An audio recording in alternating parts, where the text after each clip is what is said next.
see several armed guards on me. Jump when you hear the bass. Jump. Make you conceptualize.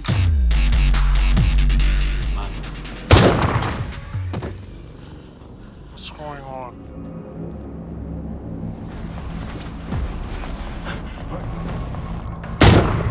Your mind, jump when I'm inside. Son of a bitch.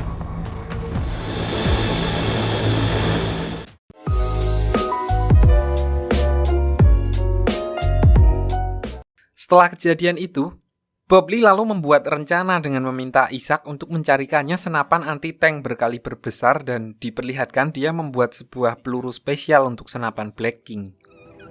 I've got a different idea. It's gonna raise eyebrows. I don't care, call it in. Di sini Bob Lee lalu mendatangi Lon Scott untuk membuat perjanjian langsung dengannya. Setelah memastikan kalau keluarganya aman, Bob Lee lalu mengatakan kalau dia akan menyerahkan Annex B dan memberikan kesempatan kepada Lon Scott untuk menembaknya, asal dia membebaskan istri dan anaknya, yang membuat Lon Scott langsung menyetujui tawaran itu. Sorry about your lunch choice. Singkat cerita, Bob Lee akhirnya sampai di tempat yang sudah disepakati oleh Lon Scott sebelumnya untuk melakukan pertukaran. Diperlihatkan juga Isaac dan agen Memphis yang ikut memantau dari kejauhan menggunakan senapan kaliber besar pesanan Bob Lee. Di sini agen Memphis sempat melihat sebuah mobil yang dia duga berisi anak dan istri Bob Lee yang berpapasan dengan mobil lain dan berhenti cukup lama seperti sedang mindah-mindahin barang. So, karena curiga, dia lalu mengikuti mobil yang menjauh dari area pertukaran sementara mobil box yang satu menuju ke arah Bob Lee.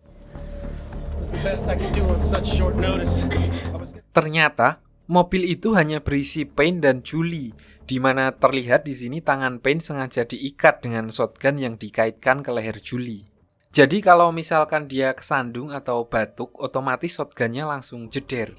Dan inilah alasan kenapa Bob Lee meminta Isaac untuk menyiapkan senjata besar. Lanjut, Bob Lee yang udah emosi mencoba untuk menanyakan keberadaan putrinya kepada Payne. Namun tiba-tiba, tembakan pertama Lon Scott meleset. Ternyata sebelumnya Bob Lee mendatangi rumah Lon Scott bukan tanpa rencana. Dia sudah mengacak-ngacak settingan scope kali 8 di senapan milik Lon Scott sehingga dia pede aja mengajukan pertukaran plus free tembakan jarak jauh untuk membebaskan istrinya. Lalu saat Lon Scott mengambil peluru untuk tembakan ketiga, tiba-tiba ternyata peluru yang diambilnya adalah peluru yang sudah dimodif sebelumnya oleh Bob Lee agar meledak di tempat, yang akhirnya menyebabkan Lon Scott kehilangan setengah wajahnya. Isaac yang menyadari kalau Lon Scott udah knock, langsung mengambil kesempatan untuk menembak lengan Payne hingga putus sehingga Bob Lee bisa membebaskan istrinya. Julie yang dari awal ngampet emosi pada Payne, lalu mencoba untuk menanyakan keberadaan putrinya kepada Payne. Dan berhubung Payne masih ngeyel nggak mau ngasih tahu, akhirnya Payne menyusul Lon Scott ke alam baka. Di sisi lain diperlihatkan agen Memphis yang mencoba menghubungi Bob Lee. Dia melaporkan bahwa mobil yang dicurigainya ternyata berisi orang suruhan Krukov yang membawa putrinya. Namun di sini agen Memphis berkata kalau dia tidak bisa lagi mengikuti putri Bob Lee karena ternyata putrinya dibawa ke kedutaan Rusia oleh Krukov. Jadi peran kantor kedutaan itu adalah perwakilan kecil sebuah negara yang ada di negara lain dan wilayahnya nggak bisa sembarangan dimasukin sama otoritas negara tempat kedutaan itu berada. Makanya di sini agen Memphis tidak bisa berkutik begitu melihat putri Bob Lee dibawa masuk ke sana. So Bob Lee dan timnya menyusun rencana penyelamatan untuk putrinya yang ditahan di dalam kantor kedutaan Rusia. Di sini agen Memphis mendapatkan info kalau dubes Rusia sedang menghadiri acara di luar kedutaan. Mereka lalu membagi tugas untuk mengkonfrontasi Pak Dubes.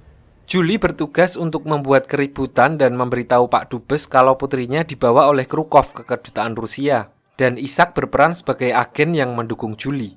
Jadi seolah-olah akan terjadi kekacauan yang mengancam kedutaan besar Rusia yang mengharuskannya untuk kembali ke kantor kedutaan. Lalu Bob Lee memanfaatkan kejadian itu untuk menyamar sebagai salah satu pengawal Pak Dubes agar bisa masuk ke kantor kedutaan. Di sisi lain diperlihatkan Krukov yang sedang ditemui oleh seorang penasihat presiden di bidang keamanan bernama Patricia. Kedatangannya itu bertujuan untuk meminta Krukov melepaskan putrinya Bob Lee, karena Krukov dinilai sudah kelewatan. Awalnya Krukov menolak karena menganggap Patricia bukanlah atasannya. Namun di saat yang bersamaan, Pak Dubes menelpon Krukov untuk menanyakan hal yang sama. Fine, but it needs to happen now. Good luck, Mr. Krukov. Di sini Krukov berkata seolah-olah tidak terjadi apa-apa dan berjanji akan segera membebaskan permasalahan yang sudah dia mulai. Hal ini menegaskan kalau ternyata Pak Dubes sama sekali tidak tahu menahu tentang tindakan yang dilakukan Krukov. Документы, где твои документы? Kembali ke Bob Lee yang sedang menyamar sebagai salah satu pengawal Pak Dubes. Di sini dia dihadang dan tidak diperbolehkan masuk ke kantor kedutaan karena tidak bisa menunjukkan kartu anggotanya. Namun Pak Dubes yang menyadari penyamaran Bob Lee malah menolongnya untuk masuk ke sana. Di sini Pak Dubes mengatakan kalau dia tidak ada kaitannya soal tindakan Krukov yang juga dinilainya sudah kelewatan. So dia memberikan akses kepada Bob Lee untuk mengambil putrinya yang ditahan di sana.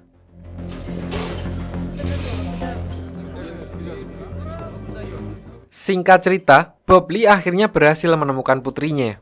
Dia lalu membuat api untuk memancing alarm kebakaran agar dia bisa mengelabui satpam dan keluar dari kantor kedutaan dengan aman.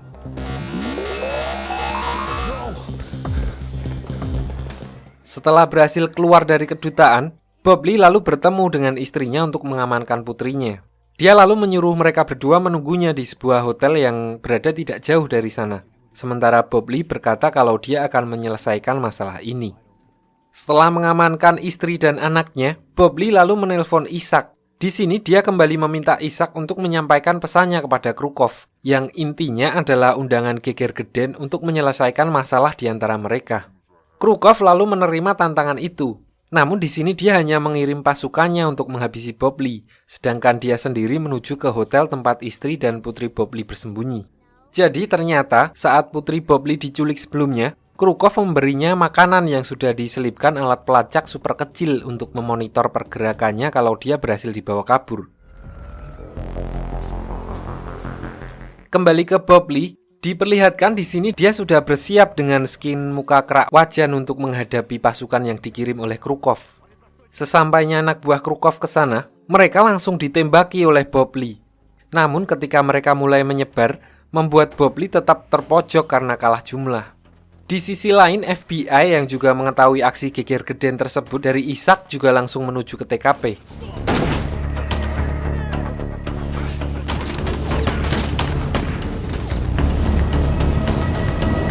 Kembali ke Bob Lee, di sini musuhnya yang udah berpencar menggunakan bom asap untuk menyamarkan mereka. Namun dengan pengalamannya, Bob Lee memancing mereka dengan menggunakan batu untuk mencari lokasi asal arah tembakan. Sampai akhirnya Bob Lee hanya memiliki satu peluru lagi.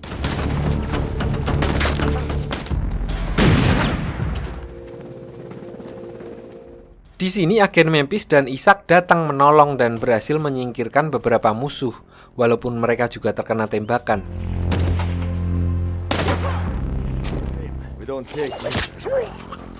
Sementara itu, Krukov yang sudah berada di hotel tempat Julie dan anaknya langsung menghampiri kamar Julie dan menanyakan keberadaan Annex B. Namun karena di sini Julie nggak tahu apa itu Annex B, dia otomatis nggak bisa ngasih jawaban dan berujung ditembaki oleh Krukov dari luar.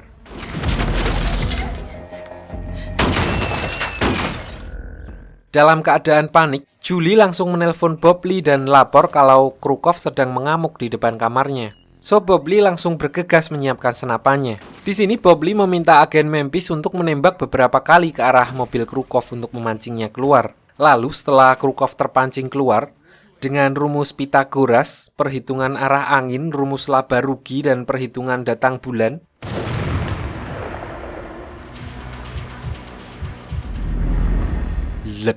Krukov dikirim kembali ke rahmatullah. So, acara geger geden pun berakhir dan Bob Lee mengalahkan musuh-musuhnya. Namun karena di sini statusnya masih tersangka, FBI lalu menangkapnya untuk menjelaskan masalah yang menimpannya akhir-akhir ini secara ofisial.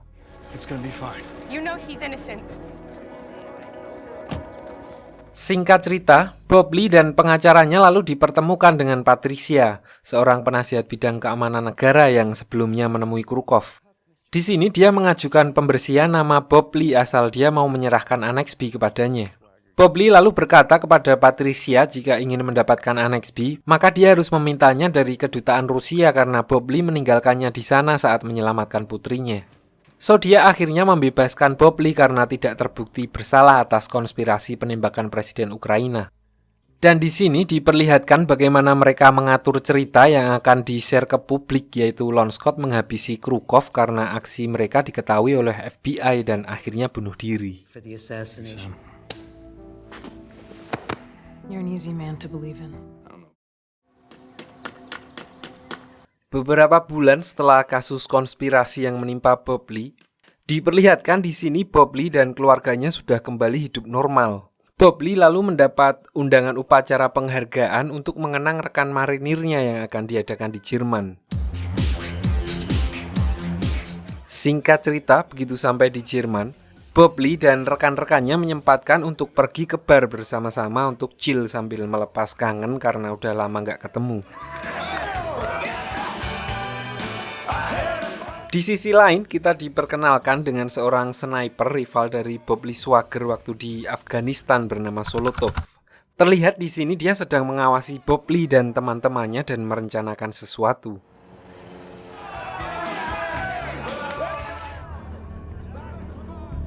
Keesokan harinya, di tengah upacara penghargaan yang sedang berlangsung, tiba-tiba muncul sekelompok orang yang nyamar jadi polisi lokal dan langsung menembaki mereka.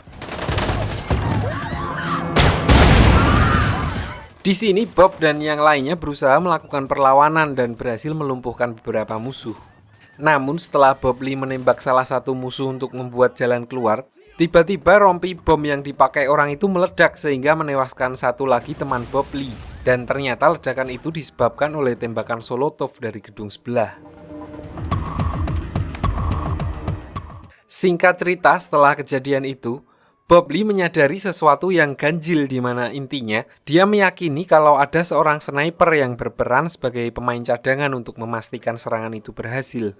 Karena di sini Bob Lee menyadari sesaat sebelum bom rompi tersebut meledak, kaca depan hotel lebih dulu pecah, yang menegaskan kalau ledakan itu bukan dipicu oleh detonator, melainkan karena tembakan yang mengenai bom tersebut. So, lagi-lagi dengan rumus Pythagoras dan perhitungan laba rugi, dia menduga kalau tembakan itu berasal dari sebuah kamar apartemen yang tidak berada jauh dari TKP. Dia lalu mengajak salah satu temannya ke sana untuk memastikan dugaannya. Begitu sampai di sana, dia malah menemukan mayat perempuan yang mereka duga menjadi saksi penembakan itu.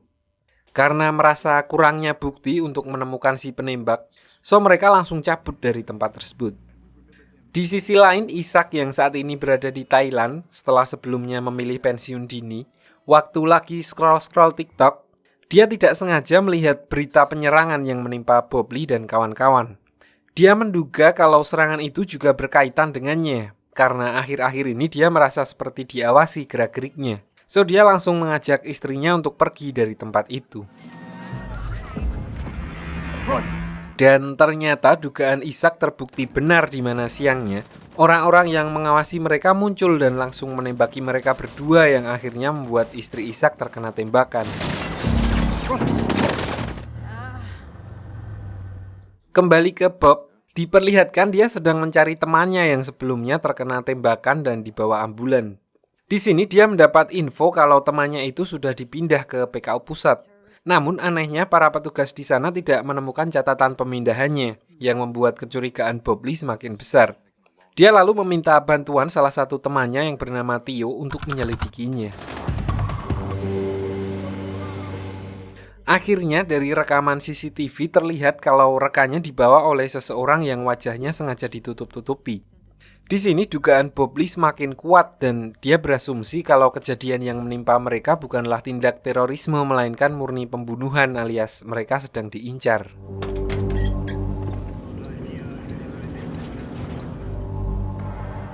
Singkat cerita, setelah melakukan investigasi singkat, Bob Lee dan temannya menemukan fakta bahwa orang-orang yang menyerangnya menggunakan paspor palsu yang dikeluarkan dari sebuah negara kecil bernama Malta. So mereka langsung merencanakan penyergapan konsulat Malta untuk mencari info siapa orang yang membeli paspor palsu tersebut.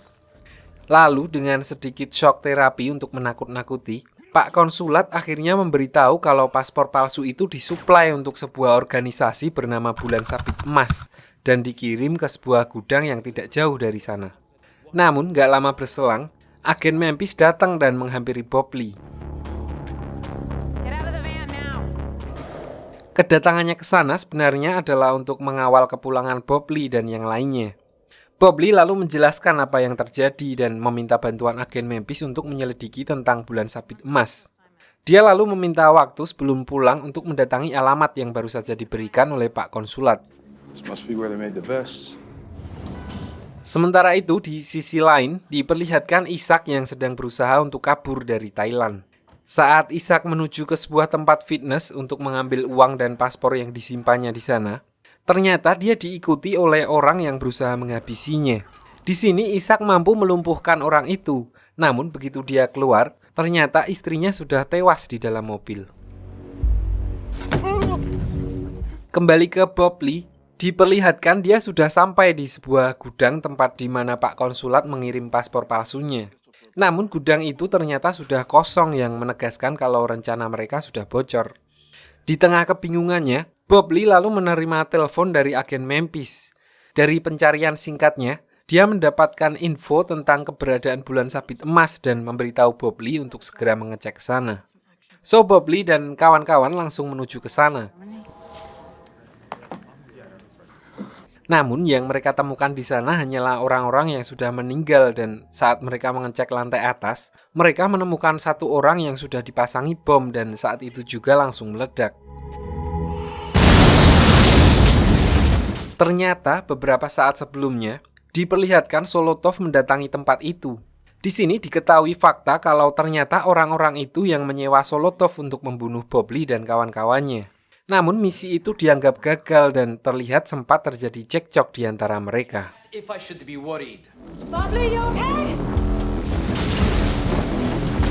Setelah kejadian itu, keesokan harinya diperlihatkan Solotov yang dibantu dua orang untuk melarikan diri melewati perbatasan menuju Amerika. Lalu untuk menghilangkan jejak, Solotov membunuh kedua orang tersebut.